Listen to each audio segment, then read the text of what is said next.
Hello and welcome back to HEMAFightBreakdowns. Today I have officially run out of other people's tournaments to cover, so we're going back to my footage, which you're probably going to be happy about because I got the good slow-mo.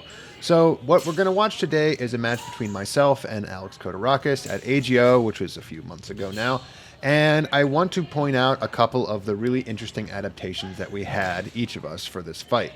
If you don't know, Alex is a pretty prolific fighter. He's been fighting for as long as I have, and I'm pretty sure I fenced him in my very first tournament and have fought him quite a large number of times. So we both had a good idea of how the other person fenced, and we both fenced in a rather similar way, although Alex is a little bit better on the offense.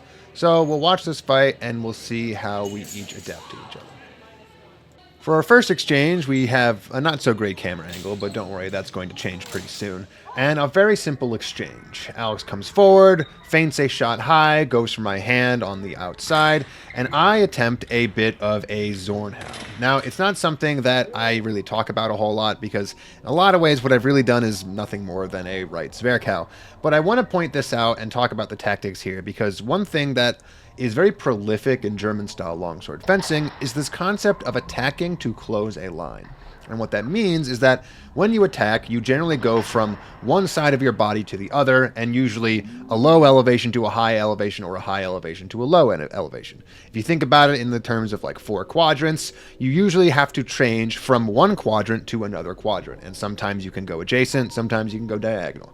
In this particular case, I was standing in my left plow with my right leg back, as I'm trying to start to do. And what happened is that I was kind of standing in a more neutral position with my sword up and to my left side, or maybe arguably to my right side. But when I see Alex come forward with his feint, what I attempt to do is throw a right Zwerch. And what that means is that it travels from the upper left quadrant across to the upper right quadrant. And what that also means is that it is not only attacking along that line, but it is also trying to defend along that line. If you would imagine that there was a stick standing directly in front of me, as I throw my Zwerch from my left to my right, I would hit that stick and push it off to the side. And that's the idea of what's happening when you're trying to throw what was classically called a Zornow. A wrathful strike that closes off a line and kind of does the same thing as a parry, but with the intent to hit.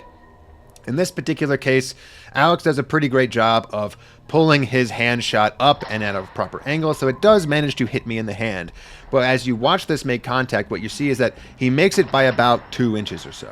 If my hands were about 2 inches further back, I still probably would have been able to defend myself and probably hit my opponent in the head at the same time. And that really is the goal with this technique. So if you're ever trying to really get to that next level with your German longsword fencing, this is a concept you're really going to want to focus on. The idea where you can attack and simultaneously defend, and the way you conceptualize that defense is along the lines of changing from one guard or one quadrant to another with a masterful strike, aka Zornow, Zwerch, Shielhow, whatever it may be. So for our next exchange, we thankfully have the better camera angle this time, and we see a great demonstration of a short edge plunging Shielhow cut. Now, I talk a lot about the Shielhow because it really is an aggressive and very, very effective option. But in this particular case, we see a slight variation. I'm usually a big proponent of the flat Shielhow, meaning that your flat is facing towards your opponent, and if you don't pull it off quite right, you end up slapping them on the top of the head. But if you do pull it off right, you plunge that tip directly into your opponent. And there's benefits and pros and cons to each thing. But in this particular case, Alex uses the short edge version, and what that means is that as you see here, he throws a little bit of a baited cut. That wasn't really intending to hit me, but then from that position that he ends up in, he plunges his short edge straight down in a completely vertical line towards my head, at which point it scrapes the front of my mask and gets caught in my bib and turns into a thrust. And the reason this is so good is because, one, when he came down this completely vertical line, he was able to bypass my cron parry. As you know, a cron parry utilizes the crossguard sitting in a horizontal fashion, and what it basically does is it takes advantage of the fact that a lot of cuts, like the one that I threw in the previous exchange, cross from one line or one quadrant to another. If you have a stock still stick sitting in the middle of all 4 of those quadrants passing through, well, you're not going to be able to finish your cut, and as a result, you're probably going to miss or it's going to be bad. In this case, though, a perfectly vertical cut slides directly down the sword, and my cron parry offers no defense whatsoever. But there's another important aspect here, and that is the fact that despite throwing the short edge portion down directly at my head, the cut part of this shield how isn't really what makes it great. It's the fact that after it scrapes the front of my mask and gets stuck in my chest, Alex keeps his arms and his structure forward, which allows me the opportunity to stab myself, or in this particular case, for Alex to continue his momentum forward and really drive that stab home. And the reason this is again effective is because once that blade makes contact with any part of my body, even if it's not great contact like the cut was, my ability for my cron parry to save me has to do with a windshield wiper technique. So even assuming that this short edge shield how had missed, which it didn't, and stuck right into my crossguard, it would still be in a perfect position to be driven forward into a thrust. At which point, in order to set it off, I'd have to put some horizontal motion into my blade in order to set him off properly. Because he had already gotten this close with his shield how, I had no real opportunity to windshield wiper my sword to either side before it buried in my chest. And this is again one of the features of the short edge shield how and the shield how in general that makes it so effective against the kind of passive defenses that you see a lot of HEMA fencers use. So for our next exchange here, we have a great demonstration by me of what not to do and why not to throw a flat shield how. In this particular case, Alex and I are standing at distance. We're both trying to fish for maybe a thrust here, and I decide to full send mine first. I throw my flat shield how in with the intention of planting it directly in his chest as he tries to sweep me off to the side. In this case, Alex does fail to sweep me off to the side quite far enough in order to keep himself safe. But the problem is because I threw the flat shield how, I only succeed in flat slapping him on the top of the shoulder. This is not good enough, and clearly not what I was intending to do. Now, before I get into what happens after that, I want to talk a little bit about why the flat edge and versus the short edge might have some differences here. Now, on the one hand, the reason I throw the flat shield how from this position is because I'm already standing in a left plow. And the more motions I have to do to change what would be a flat cut down into an edge cut down is less things that I can screw up halfway through. It also cuts down on the amount of tells that I give my opponent that I'm coming and other important things. But one aspect in which the short edge shield how that we saw previously from Alex would really benefit here is that it comes in much tighter on that vertical line. As you can see, as I'm coming forward with my flat shield how, I'm really going from a center line position with my sword a little bit off to the left side. And the reason I'm doing that is because when I throw my flat shield how, I actually try to target the inside of the shoulder. The reason for that is that when you're right-handed, your ability to pull your guard up into that right quadrant is actually a little bit limited. It's a lot easier for you to push naturally with your dominant side away from you onto your opposite side. So by targeting that lead shoulder, I'm not only picking a target that's generally a couple inches closer to me, but also one that's slightly harder to defend for a right-handed person. But in this case, it does not work out for me. Alex does manage to parry it off to the side, though if I had thrown the short edge one, I might have been able to come down right on that shoulder. But I want to talk a little bit now about what happens afterward. After Alex parries my cut, he has to pull off all the way around because he maybe threw a little bit too much into that defense than he really intended. You can see how far off to the side his blade goes when he sets me off. So when he has to come back around, he has to go all the way around the back of his head. At which point I sort of recognize this situation and throw a much more shorter path right Zwerch to his head with the intent of landing it and then holding up my right hanging parry in the hopes of protecting myself from the follow-up. And I'm not quite successful. But when you're talking about counter Zwerching, which is this concept where you Zwerch under another person's Zwerch in order to stay safe and land a hit, one of the things you have to keep in mind is that it's very, very different for a right-handed person to throw it with a right Zwerch versus a left Zwerch. Now remember that Alex here is right-handed as well, and he is throwing a left Zwerch to try to race me to the finish, and I'm throwing a right Zwerch to try to race to the finish. And in my opinion, right Zwerchs are always faster and shorter than left Zwerchs, and this has to do with the crossed hands position you have to be in when you finish a left Zwerch. When your hands are crossed like this, they have to be pulled much closer to your body, and as a result, especially when you're in a situation where you have to go all the way around your head, they result in a very, very wide and very orbital, path to victory. You can't really shortcut a left Zwerch when you're on your right side and you have to throw it to your left because your head's in the way. As opposed for me, because my hands are already crossed on my left side, all I have to do is open my hands up. And as you can see here, there's really nothing standing in the way of my head, which means that I have a much shorter and much faster path to my opponent's head than he has to me. At the same time, though, one of the risks of throwing a right Zwerch as a counter Zwerch is that it's natural to kind of keep it at the level of your shoulders, like I did here.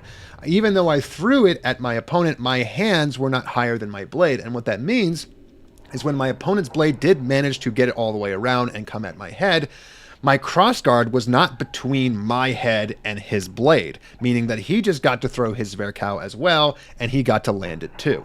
So if you're looking to make these counter Zwerchs really work for you, remember that if you're throwing it right versus left, throw the right Zwerch as a counter Zwerch, and keep your hands high. Next up, we have another exchange where I tried to thrust Alex in the face, and this time he puts up a really, really tight defense. As you see, I was going to come forward with my left leg forward as I've been trying to do, but I put in a little stutter step to be sneaky and throw a full send thrust straight as Alex is coming out from his corner and trying to hit to the middle. This is sometimes a really great idea to do because a lot of people, especially when the director first says fence, will basically try to walk into a position of the ring where they feel comfortable and then start fighting. So sometimes you can catch people a little off guard if, right when the director says fence, you start walking forward towards the ring like you're going to do that, and instead surprise them with an offensive attack. It didn't really work out for me here, though, because, as you see, Alex manages to parry my thrust and get back far enough that it probably wouldn't have landed anyway. But one thing to keep in mind here is, A, not only did Alex not fall for my little footwork trap, but also look at how high his cron parry is, and compare that to the cron parry that I threw a couple exchanges ago. This is the cron parry you want to be throwing when you need to protect your head. And as you can see, despite the fact that he threw a cron parry that went all the way to the level of his eyebrows, exactly as you're supposed to do it, he also just gingerly and very gently taps my blade out of the way. And this is exactly the kind of defense you want to put up against thrusts. If you overcompensate and you swing way too hard at a thrust, chances are you're either going to hit it and still be off in the middle of nowhere, or you're going to miss and you're going to get stabbed anyway. This cron parry generally isn't used against thrusts because it's so difficult to put in the right position without overemphasizing how hard you push. And Alex here is demonstrating exactly how it is not only possible, but very prudent to try to split that difference evenly. You still want to make sure that when you're throwing your cron parry, you're getting it to the level that Alex is here, but also without so much extra force that you end up going past your head and doing what, if Alex had done here, probably would have resulted in the follow-up being unable to be blocked. Because he did such a very, very ginger block on his head, he was able to parry my follow-up and throw a very nice follow-up of his own.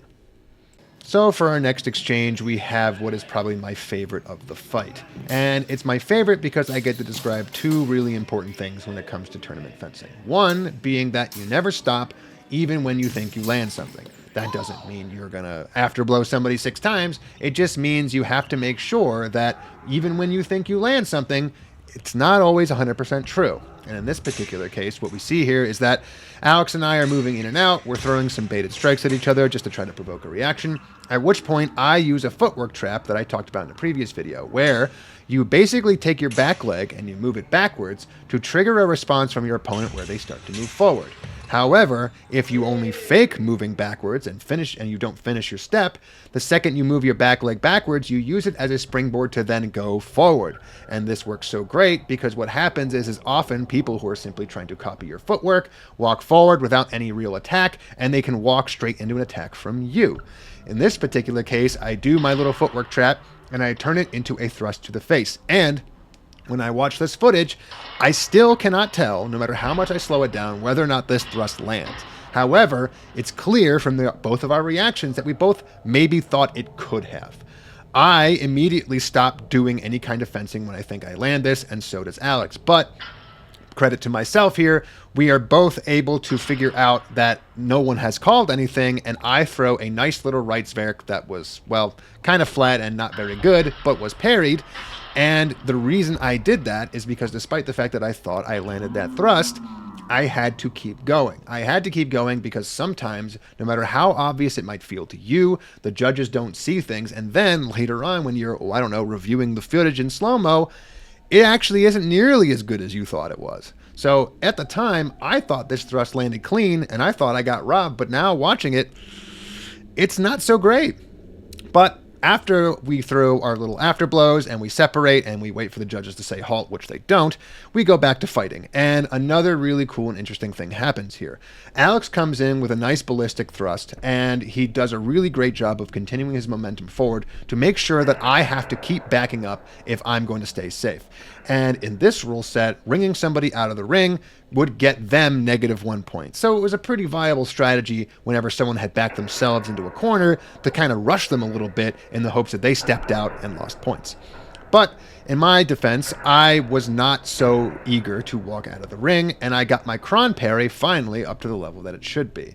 I cron parry very, very high and get that thrust out of my face, at which point I throw my favorite technique, the left Zwerch. But it's my favorite for a couple of reasons. One, being that in this particular situation, when Alex has missed his thrust over my now right shoulder, his left side, or his right side, my left side, is completely open, and the left Zwerch just does a great job of sniping that in there.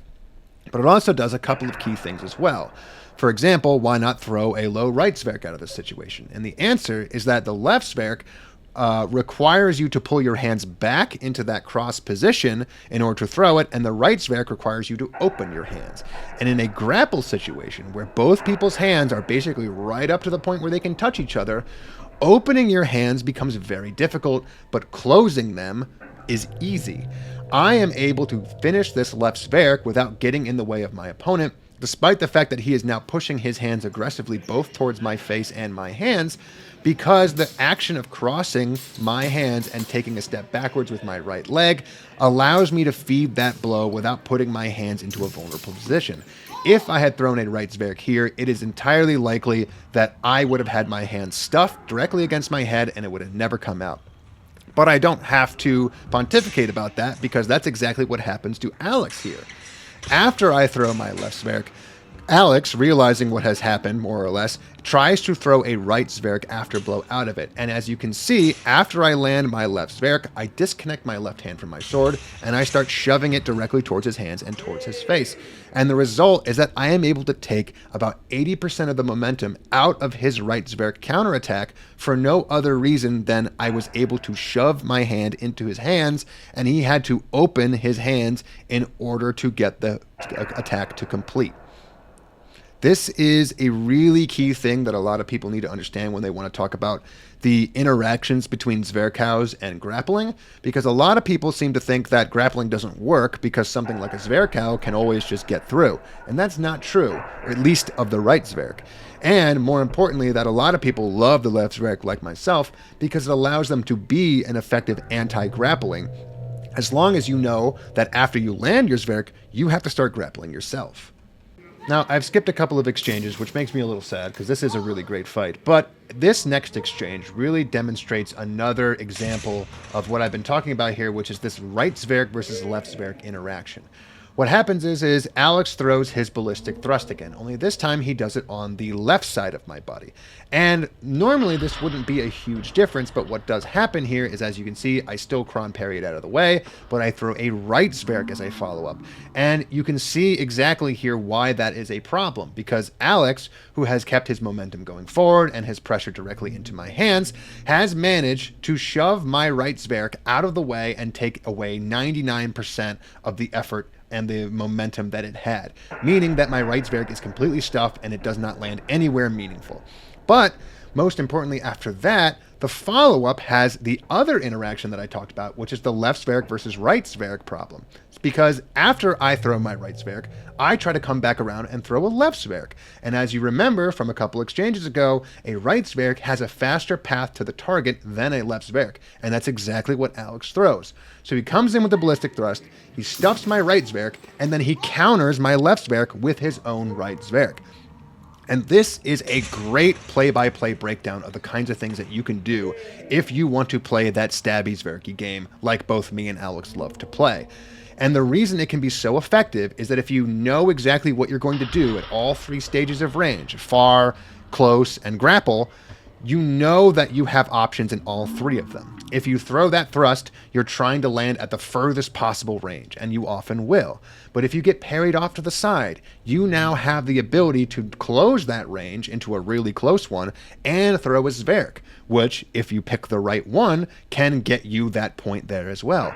But even if you know that that's exactly what's going to happen from your opponent or from yourself, you can still have another follow-up option in the form of grappling, because if grappling can shut down half of the Zwerchs and die to the other half, which one you pick and which one you know your opponent is going to pick becomes an extremely important thing to understand. So in this case, what you want to do is exactly what Alex does. You want to thrust, you want to see exactly which side you get set off on, and you either want to throw a left Zwerch as you come into the grapple range, or you want to stuff a right Zwerch from your opponent. Anything else, and it's going to result in disaster. But when it comes together, it makes for a pretty beautiful exchange. So we're here at the last exchange, and I have skipped a few, which again makes me sad, but this time what we have to talk about is what I would call the fail state of throwing the right Zwerch first, and even throwing the right Zwerch second. As I said before, one of the best things you can do in order to try to counter Zwerch somebody is throw a right Zwerch against their left, but here we see an instance where that failed, and I want to break down a little bit why. So, Alex comes in with his big thrust, I set him off to the side, I immediately throw a right Zwerch, which, as I've said, is definitely not a great idea, but I throw it low to try to tap him in the hands, and the only reason you could say that this maybe works is because Alex has not jammed up my hands. When I parry him off to the side, I have to pull my right hand down and unwind my hands in order to deliver my Zwerch, and all he has to do is put pressure forward into my arms in order to stuff that. Now, I can't really tell by the footage whether or not it does get completely stuffed, but it doesn't really matter, because what happens after that is I throw a follow-up Zwerch from the left side, which is, again, a very common thing for people to do when they throw a right Zwerch to begin with. And Alex tries to counter Zwerch me with his own right Zwerch, but he makes one critical mistake. One of the things that happens when you try to throw a right Zwerch, especially when you were already on the left side of your body, is that you have to make 100% sure that when you come back around, you are doing so with your arms and your hips in conjunction. Something that can happen, which happens here quite quickly, is that if you take too short a path with your right Zwerch, you can come in flat, and most importantly, if you over-rotate your hips, you can turn the back of your head towards your opponent's left Zwerch. What you have to remember is that when you land your right Zwerch, the position you're looking to end up in is essentially a right hanging parry. And if you want to imagine how your hips and shoulders should be in a right hanging parry, that's the exact position they should be in when you're throwing your right counter Zwerch. In this particular case, because Alex over-rotated and shortcutted his right Zwerch so much, he not only landed flat, but he turned his hips and shoulders past his opponent and past his target, me, and exposed the back of his head. And while, as I've talked about before, I don't really think this is any kind of critical mistake. It's something that happens quite a bit, especially in this left Zwerch versus right Zwerch interaction, but it does mean that if Alex had simply stuffed my right Zwerch, as it does appear that he did, and then thrown an edge-on right Zwerch here, he would have succeeded in hitting me in the arms, only to then get hit in the head, which in most rule sets will still result in the advantageous point value going to me. So what you have to be careful of is that if you're going to try to develop your right counter Zwerch game, you have to make 100% sure that you're ending not only in a good blade position, but in a good body position. Otherwise, it's not worth it. So that's it. If you think that I'm completely wrong about left Zwerch versus right Zwerch, feel free to yell at me in the comments. Otherwise, I will see you next week.